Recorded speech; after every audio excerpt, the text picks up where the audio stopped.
Do you know my wife? I do know your wife. Well, she's been comparing me recently to Brad Pitt.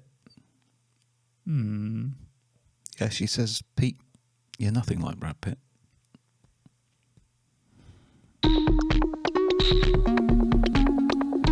Good. Welcome back to the podcast, Pete, and thank you for bringing with you your elevated sense of humour, which the viewers and listeners seem to enjoy so much. It's because it's elevated, and most of our viewers and listeners are on a higher intellectual level than the average person. So thank you, and thank you.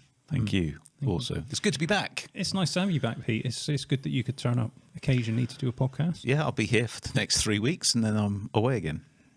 Oh, yeah, I forgot. Yeah, so enjoy it while it lasts. You actually are away as well. You're literally thousands of miles away. I am. I'm going to somewhere far away.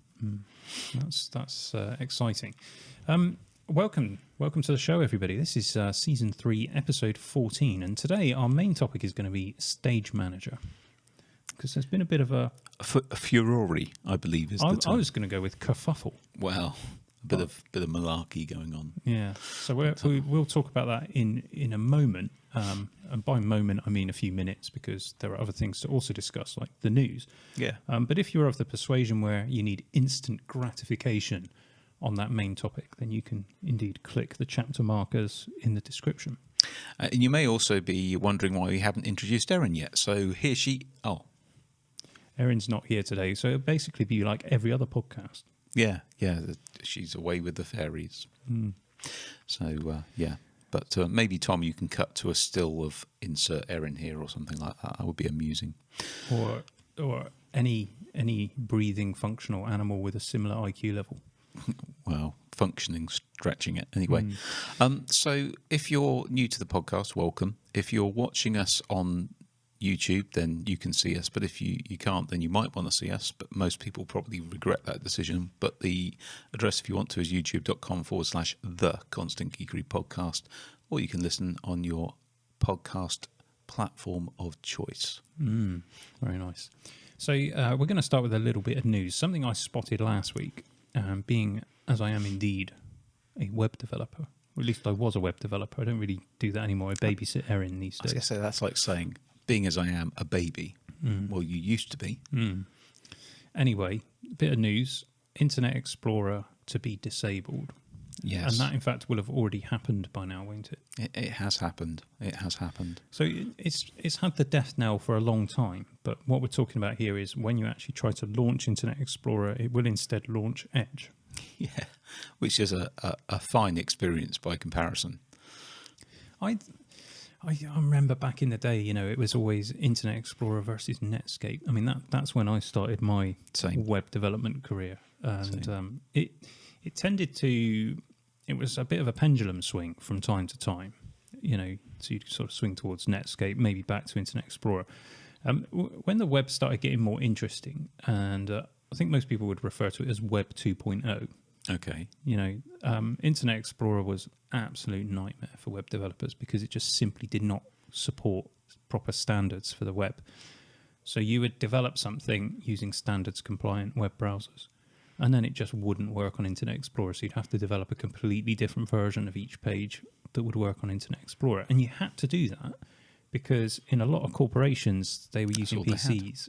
And that's all they had. Yeah, weren't allowed to install Firefox or Chrome or whatever. Some kind of sensible browser. Not that Chrome existed back then, I don't think. Opera. Yeah. And Firefox wasn't called... Was it called Firefox at first? Was it called Mozilla? Well, no, it came from Mozilla. But one of them, or was it the Mail client? You're thinking of Firebird, aren't you? Yeah, it changed to Thunderbird, maybe. I don't know. I can't remember. My memory, like yours, Pete, is getting old and doesn't work entirely. How did I get here? What was this? The men in the white coats brought you in earlier, Pete. They'll collect you in a bit. It is padded, which is good. So, it has been a bane. It's been a bane in our web design agency, but no more. So I believe the script now, in sort of paraphrase terms, is if, i.e., do nothing, which is really, really good. Did you see the Internet Explorer gravestone in Seoul?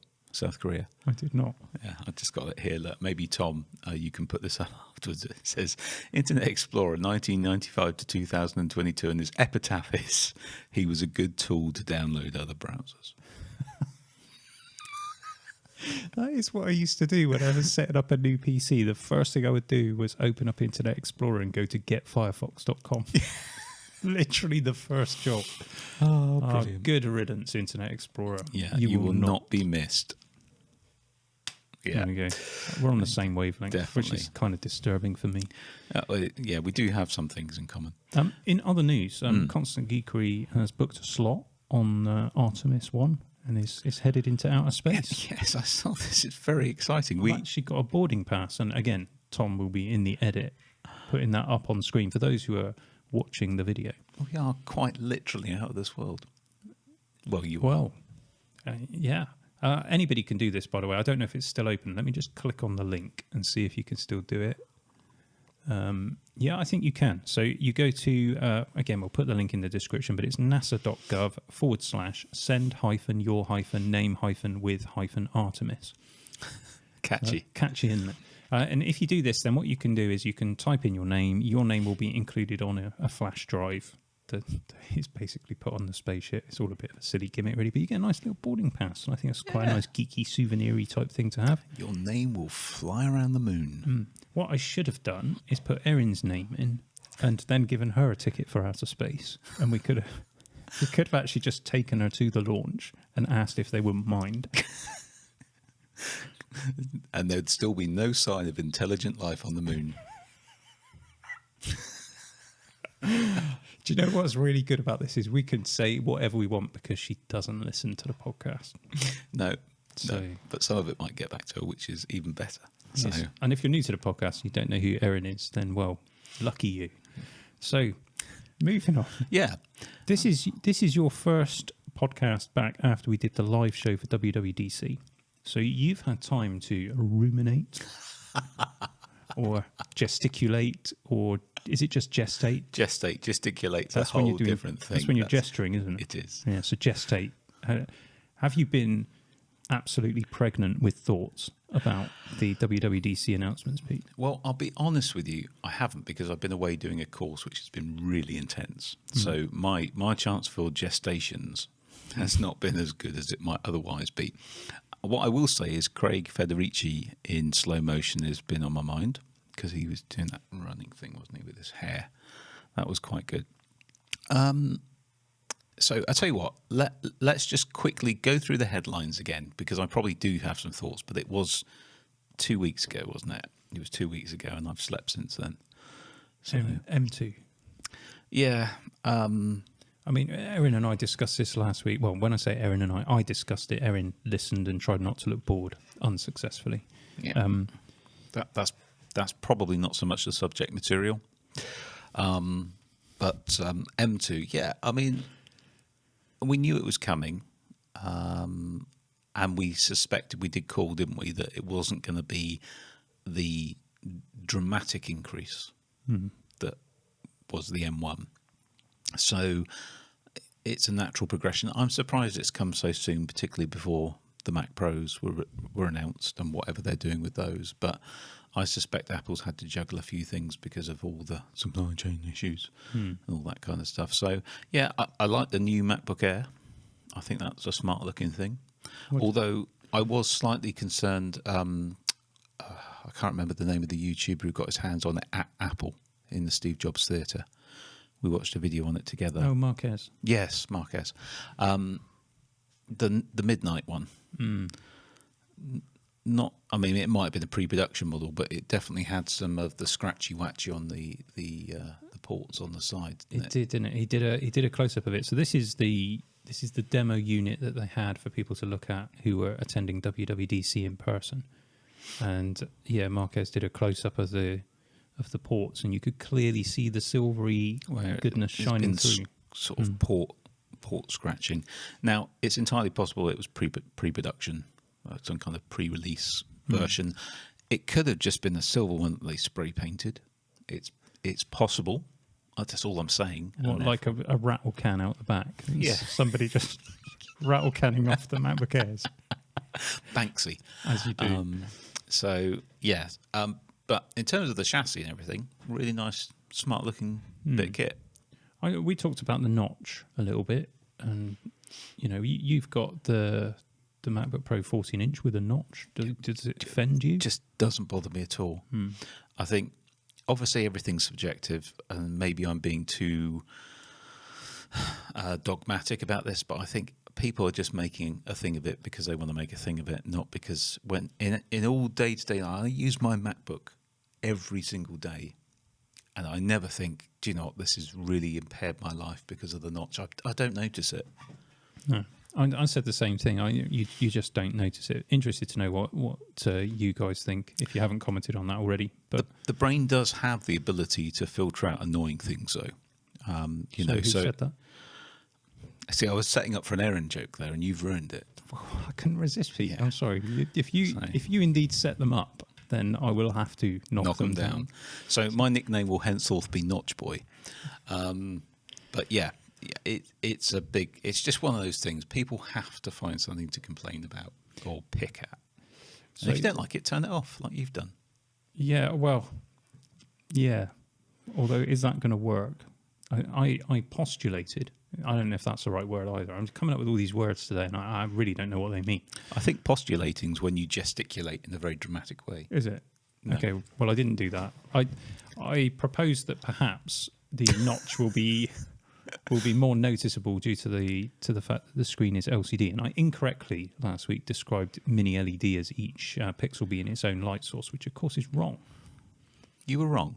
So you proposed perhaps maybe that there was a possibility of that.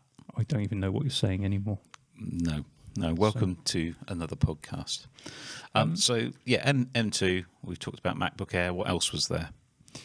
There was loads of stuff, wasn't there? Well, there's the MacBook Pro 13-inch. Let's talk about that because this before it sells out. You mean? Yeah. You better rush if you want one of these because they are literally staying on the shelves. They are selling like stale cold cakes. Yeah, I checked the Apple website today. So this is the UK site. I mean, it might be different in other lands around the world. But in the UK, either of those standard models, if you're ordering today, you're going to get it on the 24th of June. So, so that's 4 days from when we're filming this. Yeah, I seem to recall when the 14-inch MacBook Pro was released, in very short order, those delivery dates were slipping out, stretching out quite a bit. So, yeah, if you want a custom order, a CTO, so it doesn't seem to make any difference from what I looked at, whether you change the SSD size, but memory does change things. Interesting. So if you go for a 16 gigabyte M2, which of course, if you're ordering the MacBook Pro 13-inch, you're going to, right? Well, you should. I mean, just saying. Yeah. But if you're ordering a 13-inch MacBook Pro, then you probably need other things in your life assessed. I think that's a little bit harsh. Some people do like that form factor and they do like the touch bar. You're just reinforcing my point. Okay. Certainly on the touch bar anyway. Anyway, nothing wrong with look, the form factor. if you want a 16 gig model, you're looking at a week later-ish, maybe 2 weeks later, 4th to 6th of July in the UK. The 24 gigabyte model, 2nd to 9th of August. Wow. So okay. that's quite a way off. But it's if you want one of the bog standard ones with 8 gig of RAM because you don't like the idea of a notch, and you particularly like the MacBook Pro 13-inch form factor, then you can indeed order one and get one. Is it a surprise to you, Pete, that they're not selling out? No, because you only have to go through the exercise we went on the post-event show to show that you'd be better off with an M2 MacBook Air.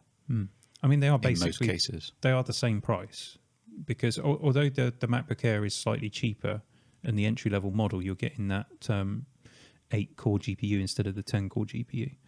So if you spend the extra £100, I think it is, to spec it up to that next chip, you're basically at the same price. So the MacBook Air and the MacBook Pro are the same price. The one advantage, of course, that the MacBook Pro 13-inch does have is that it has active cooling. Yeah, but if you need the active cooling, then you probably don't want either the MacBook Air or that MacBook Pro. No. I'd put to you. I would agree with that, and you definitely don't want an 8 gig model if you're interested in active cooling. If that's factoring in your decision and you're thinking, I should get the MacBook Pro over the MacBook Air because it's got active cooling, but you're looking at an 8 gig model, then I put it to you that you shouldn't be doing that. No, that would not be the case. Are we going to get one of these MacBook Airs with the M2s, or are we not going to? I think we probably would get an entry-level one because we do buy MacBook Airs for our staff. I'm sure there are some that could be replaced at some point and we could maybe borrow it in the meantime and test it. Yeah. So, yeah, maybe. Maybe. Okay. But they're not available yet, so you can't order it yet. No, I know. It's very frustrating. And actually, I don't know that there's no major reason for us to do this. And I suspect there will be quite a few tech YouTube channels, particularly the smaller ones, who will have gone out and bought or will have ordered the MacBook Pro 13-inch because they want to get the M2 content out there faster. Yeah. Which is great. Good. Look forward to seeing those bits of content. Please keep the MacBook Pro and don't send it back afterwards. Yeah, that would be nice. The M2 is just not going to be, I don't think, the game changer that the M1 was. And the only real reason I could see that, unless you need one, unless you happen to be in the market for one, it would be interesting to see if we're able to spot some bugbears with it. Like, do you remember when we got the M1 MacBook Air? I was getting it to the point where it was properly slowing down. That was the 8 gig one. Yes, because we were actually testing them and actually putting them through their paces rather than going, it's amazing. You should definitely sell all your computers and buy an M1 MacBook Air to why edit. would you? Red 8K.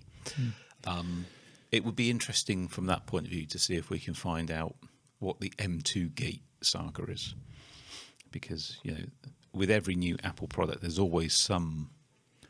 Do you know what the first thing I'm going to test is? Whether you can scratch the anodized midnight blue. No, because I wouldn't buy a midnight blue one because I have previously bought a black Raisin notebook, so I've learned my lesson. Okay. No, the first thing I'm going to test is the USB performance. Yeah. I'm very curious about that. And maybe Wi-Fi? Yeah, although I'd never had an issue with the Wi-Fi, although I didn't use it a lot, in fairness. My Mac Mini, which actually I've just stuck on eBay. Have you? I don't use it anymore now. I've got the Mac Studio. So if you want a nice Mac Mini, it's on eBay. Yeah. Just search for it. Yeah. Yeah. It will be interesting to see. Will there be flaws in the M2? Probably. It won't be a game changer in the same way the M1 was a game changer, but it is a decent step up. Oh, yeah. Yeah. But if you've got an M1, unless you're really finding that it's not powerful enough for you, there's no compelling need to change, is there? I don't think so. I mean, the increase in single core performance, will anyone actually notice in the real world? Can't imagine you would. No. Outside of benchmarks. Same thing for the multi-core performance. And I know that there are some benchmarks out in the wild already, and people are talking about this, increase in performance is really good, even better than what Apple said. Just bear in mind that your benchmark software is designed to maximize every single core on the machine. It is one of the very few applications that can actually do that. I was doing a bit of editing yesterday, and I was converting some Insta360 footage, which I don't even know what that is. So a 360-degree footage. Oh, from a right, 360 of course, yes. camera. Yes. And I was doing it on my workstation, so I've got 2 NVIDIA GPUs in there. I've got that massive Threadripper Pro. No need to boast, is there? And it was taking a while, a lot faster than trying to do it on my iPad, but it was taking a little while. And so I looked at the system resources, and at best it's using 5 threads. Interesting. Whereas my processor is 32 cores and 64 threads. So it was only using one of the GPU cards, and it was only using the encoder on that. So it was maybe using 20% of one of the GPUs and a tiny portion of the CPU. And you're sat there thinking, if only they'd coded this so it could use the performance of the machine, this would be done super, super fast. But that's just not how it works in the real world. I was going to say, isn't this the main point of a lot of all these constant chasing of numbers, is you've got to have the software and the systems integration to be able to back that up. Yeah. And to be fair, with a lot of Apple stuff, they do that. That's what makes Apple stand out in many ways, because they got control over operating system and hardware. But it isn't just a raw numbers game. No, it isn't. And you know, that's the point I was trying to get across, really, is that benchmarking software is designed to utilize the maximum performance of the system, but you'll be hard pushed to find other software that is.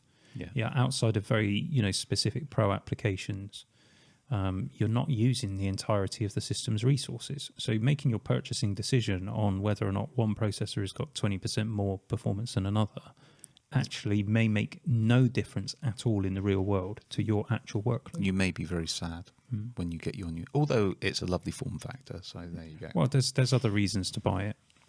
Anyway, I think we've been on that too long, and we need to talk about something else that's got people upset from WWDC, and that is well, that's the stage manager. Shall we call it a controversy? I was going to use the word debacle. Or what about furore? Yeah. I thought you already used that in the intro. Yeah, but it's such a good word.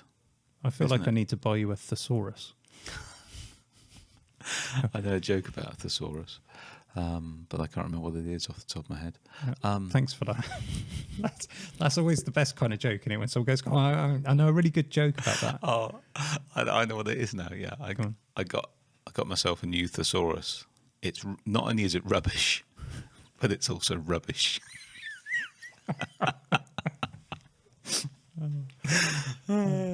Excellent. I actually enjoyed that joke, Pete. Good. Thank you. So, Stage Manager, have you tried it, Pete, on your iPad Pro there? Well, no. Why is that? Well, because it won't work on my iPad Pro, and this is where I feel, to a degree, but only to a degree, that you get your own back on me, because this is not an M1 iPad Pro. It's it's 2018 model, actually, I think. That's the A12X version you've got there. Yes, and which is basically the same as the A12Z. The A12Z model, did it get an extra graphics core? Possibly.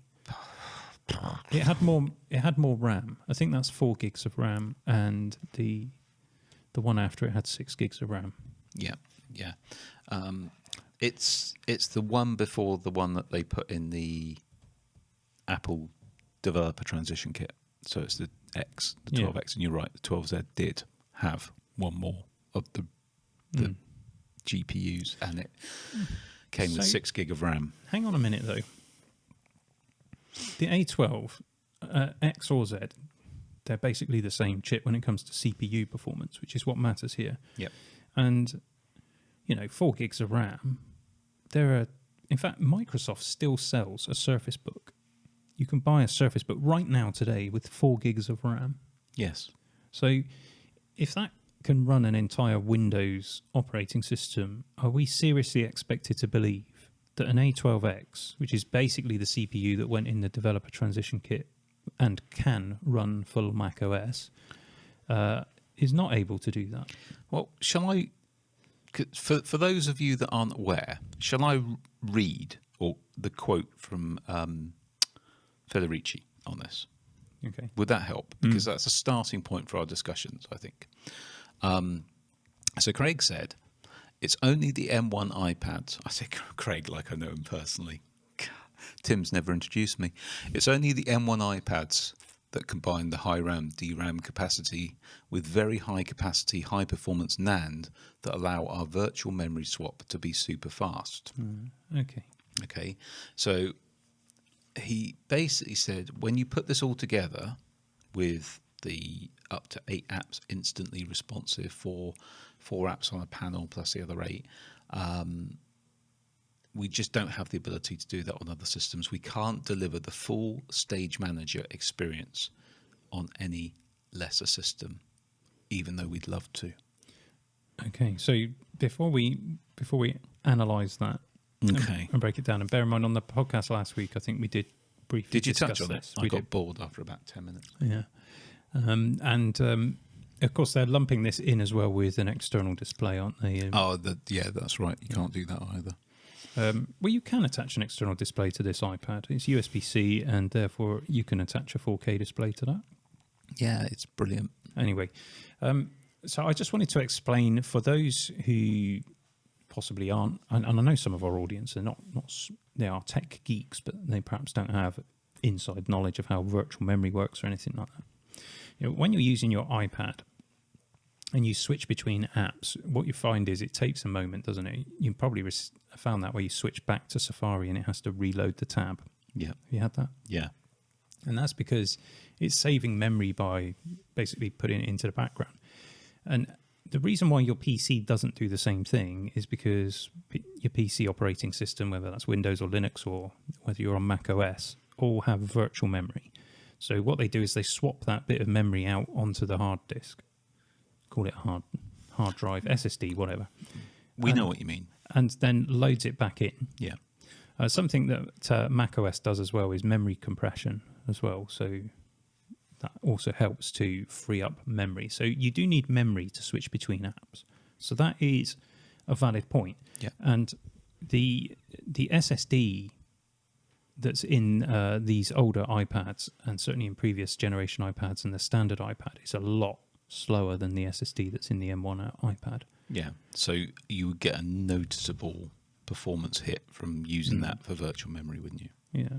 And yeah, so that on the one hand, you have to you look at it and you go, it's a windowing system, and the argument I just made, is a good CPU with enough RAM, it should be able to do it. So you got that argument on the one hand, but on the other hand, what Craig says is also true, and you're thinking to yourself, that sounds like a pretty reasonable explanation, doesn't it? If you can't swap the memory, then it's going to be a degraded experience, which Apple don't want to deliver. Correct. In fact, he did essentially say that. We didn't want to constrain our design to something lesser with setting the benchmark for the future. Now, some cynical people have said that's nothing to do with the technology. They're just setting the expectation that things will become more obsolete quicker with Apple than they used to be, but we'll talk about that a bit later. So I think there's two things here, isn't there? Could the A12X or Z manage it? Yes. Okay. And that's not just yes, as in I think it could. It's yes, as in it does, because they put it in the developer transition kit and they ran Mac OS on it. Yeah. Okay. So the main difference there between the transition kit and an iPad is the RAM. So you've got 4 gig in the 2018 model. You've got 6 gig in the 2020 model. The developer transition kit had 16 gig. Yes. Okay. And there is, of course, another factor. The software developer kit, the developer transition kit, not the software developer kit, brain, was obviously in the Mac Mini form factor. So it was always plugged in. So you didn't have any battery considerations to think about. Interesting, yeah. And also, that developer transition kit was always a limited lifespan thing, wasn't it? So you don't have to worry necessarily about, depending on what SSD was in it, the constant writing to the SSD and the longevity of the SSD for that reason. Okay, all very good points. Just so put them out there. Yeah, well, it's we've got to present both sides of the argument and swing that pendulum of opinion. Give it a good swing. Excellent. That feels like a new segment, doesn't it? Coming up, we've got the Rumour Mill. We'll have to have the pendulum of opinion. The pendulum of opinion. I thought you were going to say something about swing then. The swinging section. No, we're not doing that. No, we don't. We don't want to have musical interludes on here. No. So, where we give me some more information, Pete. Where are we? We need to present another argument. Okay, if I can get my words out. Right. Okay. So that's argument one. That actually Apple's intentions are good. They want to give a good experience. And there are practical limitations with older hardware that just mean that experience wouldn't be that great and could tarnish the experience of Stage Manager. Okay, so that's that one. However, there is a counter argument that says, well, that doesn't really wash because they could have done a cut down experience of it for lesser machines. So instead of the 8 apps, just have the 4 apps. Yeah, and just to be clear, it's 8 apps when you're using an external display, isn't it? Correct. Yeah, so it's 4 apps per display. If you simplify the animation when it flips, or I mean, we've been used to that. Dare I say it? Windows gave you that choice ages ago, didn't it? Even I think it was as early as Vista or whatever. When you could turn off Aero. Yes. So I think we need to be reasonable here. There's obviously the iPad can do it. It's all about the level of the experience. We mentioned that Surface Book with 4 gigs of RAM. Microsoft are happy to sell that, and they're happy for you to have a rubbish experience using Windows. You can write on it though. You can write with a pen like that, and then about 5 minutes later, the text will appear. So that's kind of the compromise you make. But that's what they do, isn't it? I mean, they'll ship devices with Atom processors in, which is basically the same as attaching a hamster wheel to the back of your computer. Yeah. And putting a hamster in it. Or, somehow using electrodes on Erin's brain. I don't think that would be very successful. No, the hamster's probably more effective. I think an Atom would be like a supercomputer in comparison to that. I really hope you're watching this, Erin, just to know how much abuse we're giving you. So what... Okay, so you have a constrained experience. They could have done that. They cut down experience. Okay, but maybe they don't want to do that. Maybe they want to have a consistent experience. I can understand why a company like Apple would want to do that and not offer 2 versions of something. Particularly as it's a new feature, because this isn't like we have now decided, the feature that you've had for a while, we're not going to do it anymore. This is a new feature, so why would you not provide that on the newer hardware? And set the benchmark. Yeah. And as we said on the podcast last week, Apple is in the business of making money, not in the business of making computers. So ultimately, of course, they're going to make decisions that promote the sale of their computers. That's what pays for the development of the feature that everyone's getting upset about. Exactly. So obviously Apple are going to do that. And is that nefarious in some way that Apple should exclude certain customers from having that feature? I don't think it's nefarious. I think that's just the way of things. It's like in pretty much every consumer product that you buy, certainly of an electronic or vehicular nature, you expect that if you get the latest model, you're going to have things on it that the previous model didn't have. And then when the model after that comes out, then that's going to have things on it that your model doesn't have. That's the way of things. Yeah.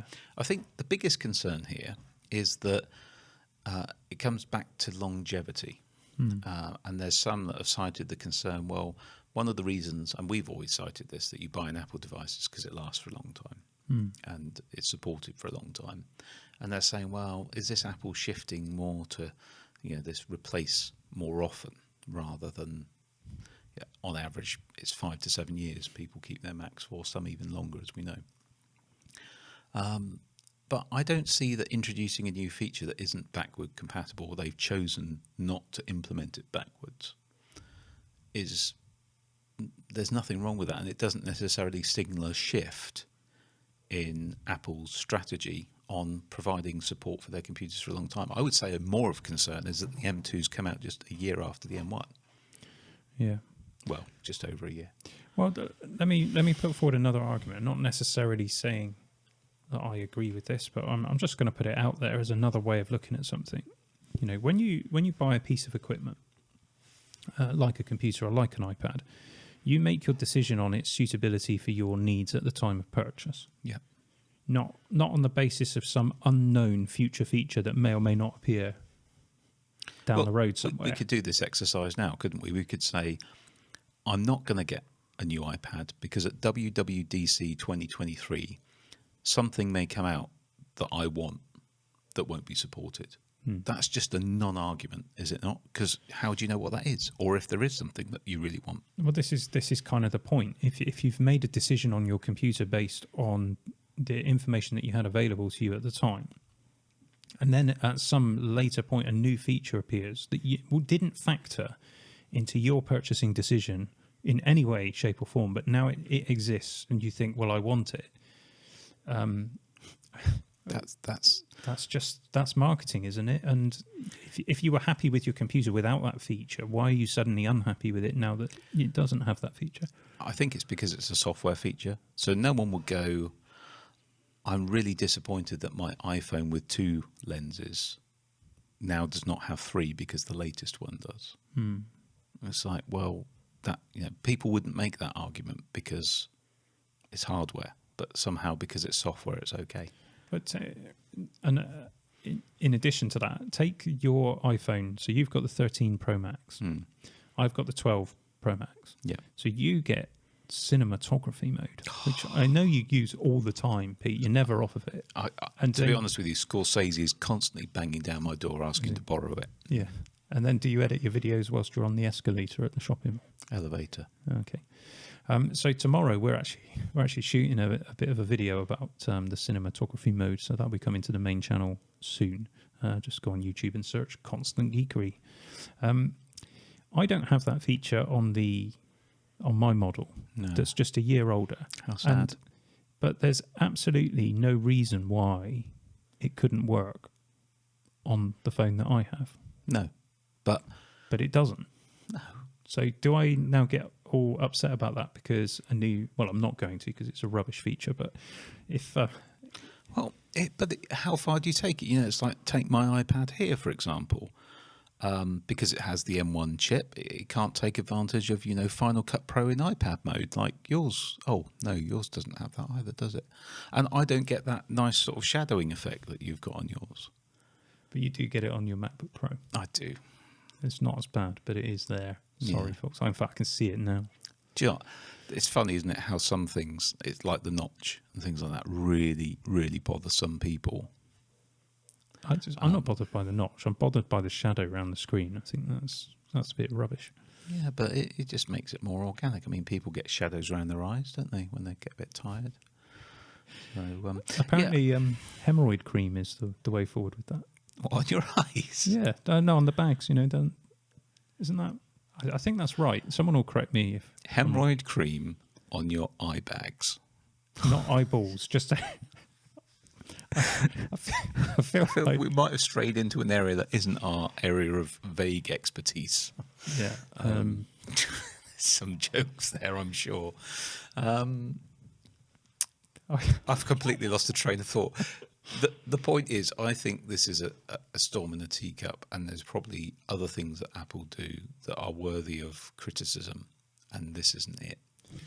Even down to their environmental policies about, we're not going to ship a charger with this, but if you want one, you can buy one and buy 2 boxes that have to go for recycling and all that kind of stuff. So I feel like we have kind of tried to do justice to this issue because it has upset quite a few people. I do feel that Apple should have been more upfront about this. How could they have been more upfront? Well, because they weren't clear enough, I don't think, about why. Well, I take exception to that. The problem is, and this is what breaks the whole thing, we've put the nice arguments across from each side, but there are M1 iPads that do not have virtual memory support, but which do run Stage Manager. Okay. So if you take the lowest specification iPad Air, for example, does it come with 64 gigs or whatever? Anyway, it doesn't support virtual memory. Interesting. So now what people are saying is, well, you've been caught out here, Apple, with your lies, and therefore... It's not... They're making general... I'm not defending Apple here, but, it's enabled... The feature was marketed at the event as enabled by the power of the M1 chip. And when you do a release like that, you're not going to go... well, when we say enabled, of course, what we mean is this, and this. Of course, you're not. You have the soundbite, don't you? You have the strap line. I don't think Apple have gone out to mislead people. It's a new feature, but they've perhaps mishandled how they've rolled it out a little bit. Okay, so I've been trying Stage Manager. What do you think of it? This is quite a technical answer. Meh. Okay. So let me just let me decode that for you that don't work at those levels of high language that Dave just used there. But it's fairly unimpressive or unremarkable. Well, I'll tell you what I struggle with is it's great to use it with an external display, but that if you're doing that, you might and you have a MacBook, then you would just use your MacBook. If you don't have a MacBook and you're using your iPad as your main computer, I would say, yeah, it's a reasonably good thing to have. I mean, it isn't costing anything. If you've already got the M1 iPad, you get it. In use, I found it a little bit clunky. There's a few things that you can't do that you can do in a normal windowing system. Okay. I got frustrated using it on the iPad screen because you get so used to using the whole of the screen. Yeah. That to go to using part of the screen in a window just seems really wasteful on a tablet. You see, I think that's a really much more interesting insight than the whole. I just think, is it actually any good, or is it a gimmick? I think that we're conditioned at the moment with tablets, you know, because even when if you go back to the Surface Pro, you know, because we had Surface Pros, and you would undock it and it would go into tablet mode. Yeah. So Windows recognised, or Microsoft recognised, that you needed to have two different ways of interacting with the device. And I think that is true. I think it makes sense to us. We're used to using touch interface on our phones and on our tablets. We expect it to work in a particular way. Now all of a sudden we're trying to make it work like a laptop. And as cool as that is, if you already have a laptop, it doesn't really make any sense. Yeah. And I'm surprised to hear myself saying that, because I was someone who thought this should be happening. But maybe it's just the way Apple have implemented Stage Manager. I think is a little bit clunky. I haven't gelled with it. I don't enjoy using it. But you like Dex, don't you? Samsung's Dex. What I like about Dex is that it is that flexible.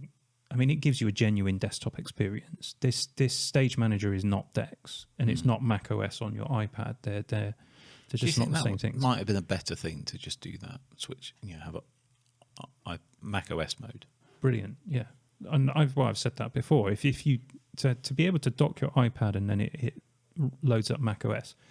Now, I don't know how Apple have done this and how divergent the two operating systems have got at the kernel level. Fairly diverse, I should imagine now, so it might be quite tricky. But iOS and iPadOS was built on top of macOS. Yeah, it's the same basic core operating system. I mean, obviously they've made changes to it along the way, but why couldn't, now we're going into the M1 era, why couldn't they just redo iPadOS, for example, as something that sits over the top of macOS as a touch interface that you use on your tablet? And when you dock your tablet, use a keyboard and a mouse, then you get a full macOS experience. Not everybody wants that, but if you are rocking one device and you want one device to rule them all, well, that would be the device, wouldn't it? And I think we're still, a ways away from that, because no one seems to have got it, what you just described there, which seems crazy to me that we can't be the only two people that see that. And that sounds really arrogant. I mean, Microsoft were nearly there with the Surface. They just didn't have, ironically, they didn't have the hardware chops to make it work as well as Apple could. I think that the biggest frustration that we had with Surface, because on the surface of it, it did do that. You did have a tablet mode and you did have full desktop mode. And you got the best of both worlds with that device. And at the time that we had those, we didn't have separate iPads and stuff. No. So it did work. But what I recall about them is we were docking them, connecting them to a screen. And you had the high DPI display on the Surface Pro and a standard DPI display on your monitor. Yeah. And the scaling was all over the place. Yeah, I think they did fix that in the Surface 4, if I remember rightly. The other thing is that the fans would come on. Mm-hmm. And even in tablet mode, if you've been using it in desktop and then you went to a meeting where you wanted to write some notes and it sounded like you were walking in with an air conditioner in your hands. Yeah. So, but I think, that's the point. Apple could have dealt with that with this. And maybe they've got it in the works. Maybe we're oversimplifying what's quite a complex software engineering challenge to do the right way. Well, I think a lot of people have tried it, or there's a lot of niche products. I can remember a phone that you docked into a laptop chassis and it served as the CPU and everything else. Yeah. And all of those kind of weird and wonderful solutions, we just haven't found the right solution yet. I think Apple should probably employ you and I as product development for this, because I think we'd nail it. Just saying, Tim. They probably want us to attend the office though. Well, and join the union now. Oh yeah.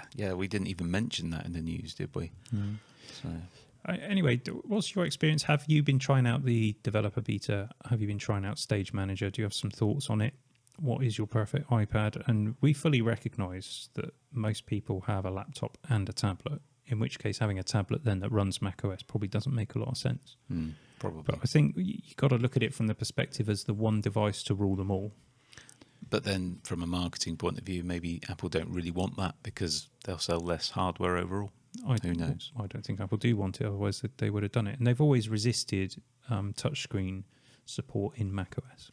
I mean, even going to the lengths of what can we do for touch, and change the trackpad, bring in the touch bar. They've gone to every length possible not to have a touchscreen in macOS. So I also think that's an issue. Yeah, there's more going on than we think. Windows is designed for touch as well, isn't it? So we're all designed for touch, Dave. Okay. That sounds sort of slightly pervy. Yes. It wasn't meant to. But if you buy fingers is what I mean, and we're tactile. If you buy a Windows laptop, so take the Razer Blade that I had for a couple of years, that had a touch screen in it. I never touched it because touching your screen, your laptop screen, that just doesn't compute to me. Fingerprints. I can't bear it. Sometimes you get meetings and you turn your laptop around and the client starts poking it with their finger or a pen or something. You're sat there having palpitations. Yep. Yeah, I'd say that's not for me, but I'm perfectly happy touching a tablet screen. I tell you, someone I used to work with had that habit. Before we worked together, he would touch my screen with his biro. That's not a euphemism for. And it wasn't a glass screen, so it used to leave little micro dings, which really annoyed me. So one day, because I asked him to stop it, and he just couldn't. One day he asked me about something. He had a Word document up on the screen.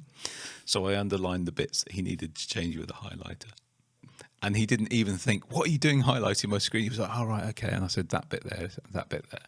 I went, great, okay. And then I walked off. And I heard the moment he realised what I'd done, because he went to scroll on the Word document.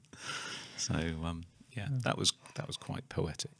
Don't give Erin any ideas. Anyway, it's come to that time, I think, where I think we need to stop talking about Stage Manager. We'd love to see your comments about that, yes. by the way, and get on to some kind of mill of rumours.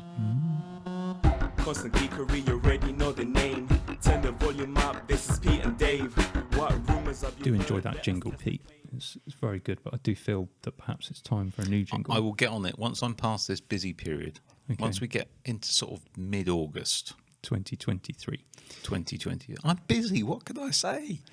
Have you got any rumours this week? Because I certainly haven't. I have two rumours for you. Go on then. Hit me with them. And they're both iPad related, staying on the theme. Okay, I like that. Okay. Smooth. So there's a display analyst by the name of Ross Young. Ross? How's he doing? I gather he's doing fine. Great. Okay. And one of the things that Ross has been noticing from his industry insider insights, apparently, is that there is a 14.1 inch iPad Pro in the works with a mini LED display and ProMotion. Interesting. Did he exclusively reveal that? You may well have done. I can't even remember where I got it from, and I failed to cite down my source. Do you know what? At first, when I saw this in our notes, I thought that is a ridiculous size for an iPad. But then, actually, if you took your screen there, I could probably live with a tablet that size. You do like big things, and you'd be able to have the typeface larger, so you'd be able to see it properly. I love big iPads, and I cannot lie. There's some likelihood of this, I would have said. He's saying launched early 2023, so spring 2023. Yeah, okay, fine. A bigger iPad. Well, Samsung have done it, haven't they? There's the S8 Plus, is it? So I've got the little S8. There's a bigger one, and then there's a gargantuan one. Gargantuan, what a fantastic word! Rolling out the words this week. Well, Dell had that dockable tablet device We've still thing. got one. I know we have. That was A 20-inch. Yeah, that was massive, and that you could use it as a tablet. It was quite nice. I felt very futuristic with that. Yeah, although it had an i7 inside, and I've deployed the air quotes because it was about as i7 as an Atom is. Yeah. So yeah, we still have that, but the battery doesn't work anymore. No, So you can't use it as a tablet unless you've got it plugged in. But it was cool. It was cool. Anyway, we need to say whether or not we feel this is. I think I put this as amber. I don't think it's completely outside the realms. Early 2023 doesn't seem like the sort of time of year Apple will be launching something of that ilk. What, spring? They do quite often. Do they normally do iPads iPads in spring? They do. Although the iPad Pro has that been spring or has that been later in the year? I have to lose track of it all. I thought it was later in the year. It was. Let's just take the date out of it for a moment, because I think there's two rumours here. So the first one is, would Apple make a 14.1-inch iPad Yes. Pro? And if they did, would it have mini LED and ProMotion? So I'm going to go green on that. Yeah, I would say so. Samsung have done it. It's sold well. Why would Apple not try and compete? And the Samsung fanboys will love that. They'll be happy. Yeah. Will it be launched early 2023? That's amber then. I think so. Yeah. Interesting. I'd quite like to see it. Do I want a 14.1-inch iPad? I would have that. I would snap Apple's hand off for that. Yeah, and you maybe stretch out until then. Can you hold off your purchase until that? Well, we'll see. We'll see. Because the other possibility is that Mark Gurman is saying that the 11-inch and 12.9-inch iPad Pro will be updated with M2. Yeah, and a few features alongside that. Yeah, so wireless charging and some upgrades to the camera system. And he thinks autumn full-time, September, October this year. So just top line, I'd give this a green. I think it's due.